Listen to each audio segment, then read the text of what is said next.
All right. Hope everybody is well. I am coming to you today to do a little bit of a reading for you. And I happen to, and this happens sometimes, I was reading an essay and the information coming through rang so uh, right to me, like resonated. It was coherent that I felt I had to stop reading and share with you guys. So I really don't have time to reread and reread. So when I find something this compelling to me, and I want to share with you guys. It's from The Medium in the Light from Marshall McLuhan. And it is, first, I want to give a shout out to my guy, Anomaly. I don't know if you guys are familiar with him. You probably are.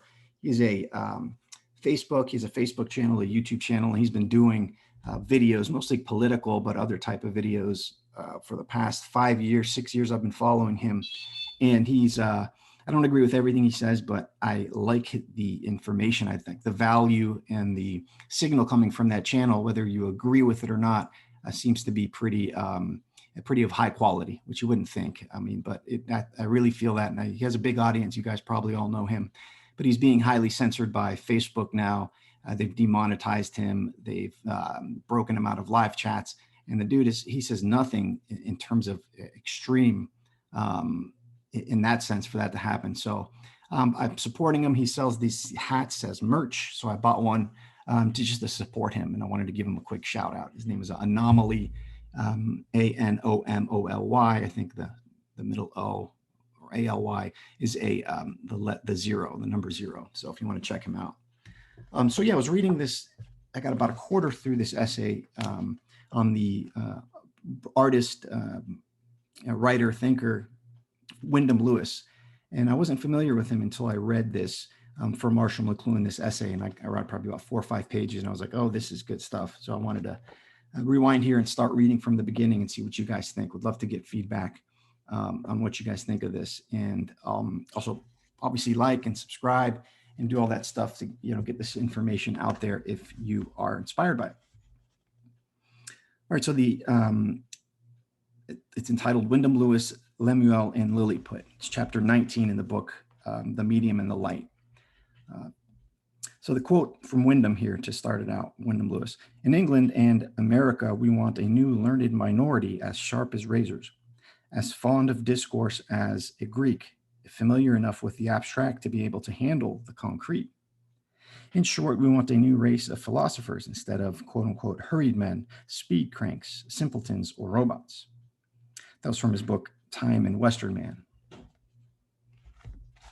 Second quote here, I at the outset unmask the will that is behind the time philosophy by displaying it in either the heart of the representative ferment produced by it in the full instinctive indulgences and expansion of the artistic impulse and imposing its values upon the impressionable material of life. All right, starting in on the essay here, both in England and America, Catholics represent a minority, but not the minority Lewis is looking for. Both England and America are provincial countries. That is, they buy their intellectual clothing ready to wear. And the Catholic minorities of England and America are provincial even by English and American standards. English American Catholics yearn for respectability. They crave to be regarded as, quote, 100%ers. More than their non Catholic brethren, they seek the security of complete social conformity. This, of course, is sad but quite natural. It is a fact which any Catholic thinker or educator must face at the outset, nor is it a fact which will be modified for many years to come. Anybody trying to present Lewis to a Catholic audience must think about this problem, because Lewis is the least provincial intelligence which has been in England since St. Thomas More.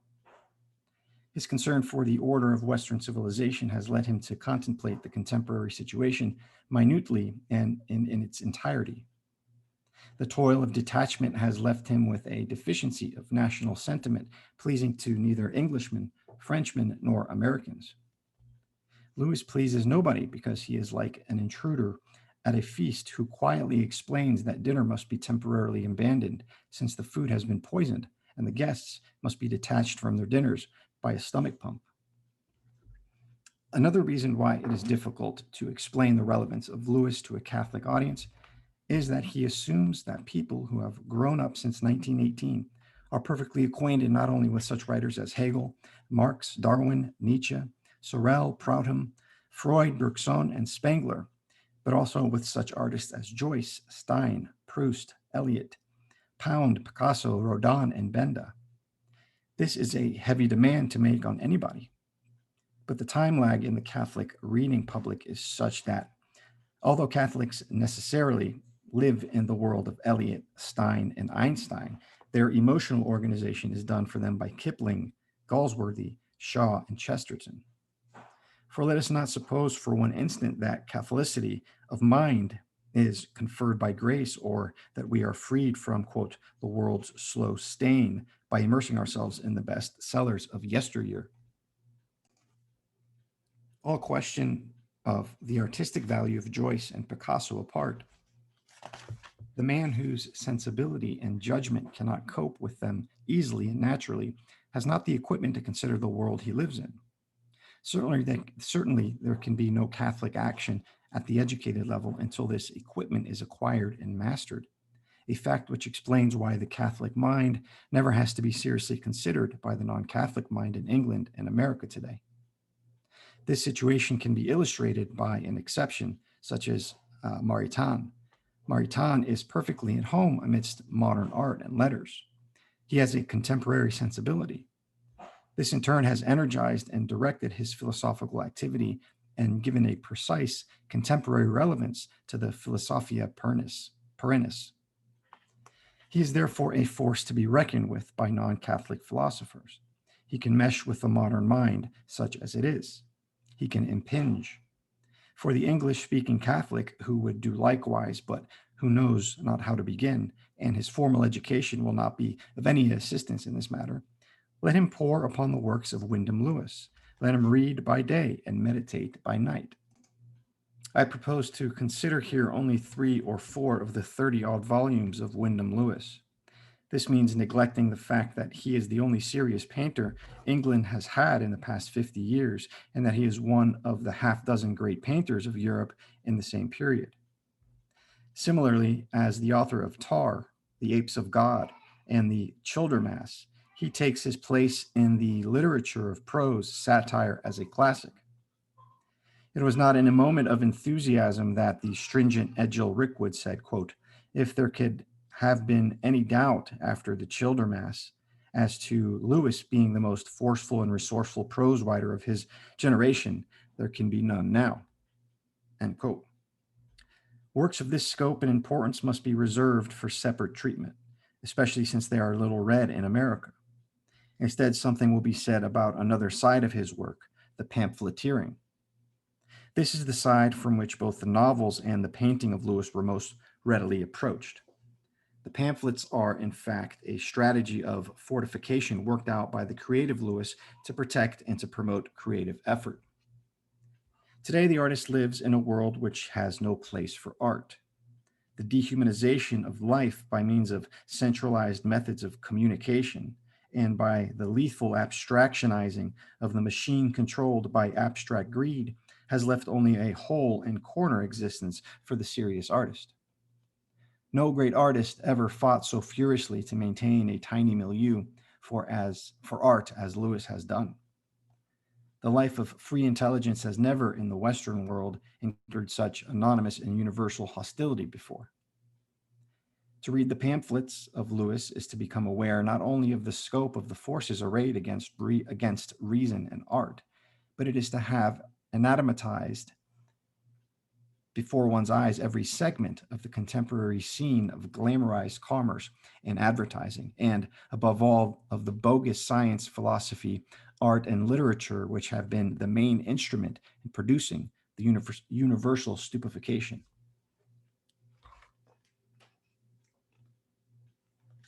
Lewis confronts modern society with the trained eye of a painter to whom the cut of every garment, every gesture, every contour is a richly expressive language. However, the modern man has long lost the use of his eyes. He only has ears, and those for the Napoleonic thunder of Beethoven, the turgid and Dionysic megalomania of Wagner, the erotic daydreaming of Tchaikovsky, or the tom-tom and African bottom wagging of swing calling to rut. With Dr. Cool-like repetition, we hear on every hand, quote, "This isn't a war, it's a revolution. We live in an age of transition. Things will be different after this war. This won't be the last war." Whether spoken by the responsible or the moronic, these remarks, and countless others like them, have no meaning. They are spoken in a trance of inattention, while the reason is in permanent abeyance. They are typical of men who no longer understand the world they have made and which, as robots, they operate day by day.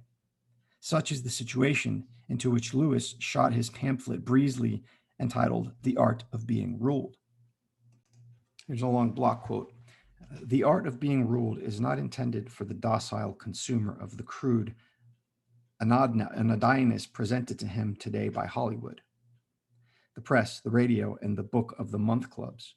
Quote, most books have their patients rather than their readers, no doubt. But some degree of health is postulated in the reader of this book. Its pages are not intended to supply the figurative equivalent of Crucian salts nor an enema. Nor is it the intention of its author to open a clinic or a nursing home, or an institute for the half-witted, nor yet a beauty parlor. Understanding on that point with the reader at the start will be an advantage." Close quote. In America, all serious writing is done for professionals by professionals. There's no serious reading public, but only a writing public. Outside a few specialized journals, the whole output of print in America is intended as aspirin. Potential writers and artists are thus compelled into the foxhole of teaching. Teaching is not a foxhole as such, but only because there can be little serious teaching done amidst current conditions. Thus, nobody in America in the past 30 years has ever faced the problem of writing a serious book for a general public. Such writers as have stayed out of teaching have automatically appealed to ready-made audience, such as it constituted by the Marxian socialist. Lewis, however, sets out to create an audience for himself. Quote, "A book of this description is not written for an audience that is already there, prepared to receive it, and whose minds it will fit like a glove. There must be a good deal of stretching of the receptacle. It is to be expected. It must be necessity make its own audience. It must of necessity make its own audience. I do not invent a class of spirits, spirit libre, or quote unquote good Europeans, as Nietzsche did. I know none." Close quote. A little later, Lewis faces the same problem. Quote, "It has been my object from the start to secure an audience of people not usually attentive to abstract discussion, where everything is a question, and where all traditional values are repudiated. The everyday problems have become necessarily identical with the abstractions from which all concrete things in the first place come. And the everyday life is too much affected by the speculative activities that are renewing and transvaluing our world for it to be able to survive in ignorance of those speculations. Everything in our life today conspires to thrust most people into prescribed tracks in what can be called a sort of trance of action, hurrying without any significant reason from spot to spot at the maximum speed obtainable. How is the typical individual of this epoch to do some detached thinking for himself? All his life is disposed with a view of vanishing reflection. His life thrusts new problems upon him in profusion and simultaneously withdraws all possibility of his getting the time to grasp them, it would seem. Later, Lewis has become almost resigned to the obtuseness of his audience as he analyzes the exploitation of quote unquote youth snobbery by big business. Quote, "If you rationalize something that in its essence should be irrational, you banish forever the schoolgirl complexion. No argument is possible on that head. If that complexion really matters to you, you will be enraged by this book." Close quote. It is obvious that Lewis has fought earnestly to provide the general reader with the equipment he needs to live rationally in the world today. Let those who calmly address themselves to a tiny specialist audience and who accuse Lewis of arrogant contempt for his readers take note. Nor let it be supposed that specialists today understand either Lewis or the material with which he deals. There's no evidence for such a supposition. They, above all, need to read him. The Art of Being Ruled is a study of the major dichotomy of modern life. There is the romanticized machine on the one hand, the vulgarized spawn of speculative science committed to perennial and ever accelerated revolution. On the other hand, are the traditional political and human values. Quote, the cultural all-around personage is the opposite of the narrow class man, or better, caste man.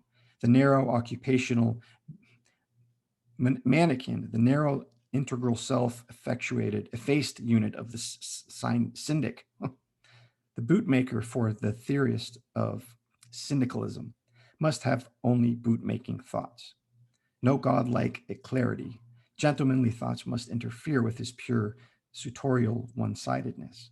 Thoughts that in any case he would get all upside down, never have any time to properly enjoy, and which would only make him absurd and diminish his utility. Syndicalism, specialism, whether theoretic as in Europe or actual as in America, is the degenerate child of a decadent scholasticism. It is anti-vital, anti-human. Perversely harnessed to it are the accumulated theological energies of many centuries, the fanatics of revolution and applied or vulgarized science from Rousseau to Lenin are apostles of a distorted creed. All right, I'm going to leave it here for now. Let me know what you guys think. Thanks.